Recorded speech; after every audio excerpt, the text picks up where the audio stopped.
لە درێژەی کار و چاڵاکیەکانی ئێمە وەکو ئەنجومەنی خەلیفانی کۆمەڵی ئیسلامی و بە تایبەتریش بەشی پەروەردە و بانگەواز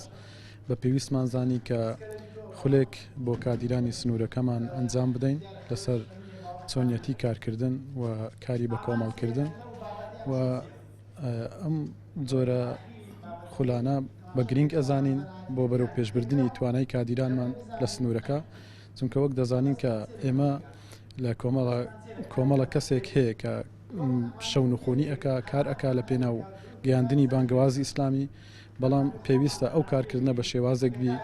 کە شێوازێکی بە کۆمەڵ بی شێوازێک بی بە شێوەیەکی ڕێکخراو بی بە شێوازێکی زانستی بی بە شێوەی هەڕەمەچی نەبی.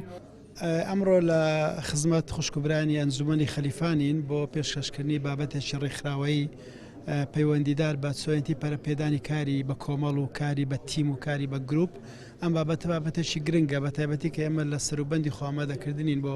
هەڵبژاردنەکان کادیرەکانی کۆمەڵی ئیسلامی پێویستیان بە ڕاهێنان هەیە بۆ چۆنیەتی ئەنجامدانی کاری بە کۆمەڵ چۆن ئیشەکانمان زانستیانە بێتن پیشەیانەتر بێ بۆی بەرهەمی باشترمان هەبێ.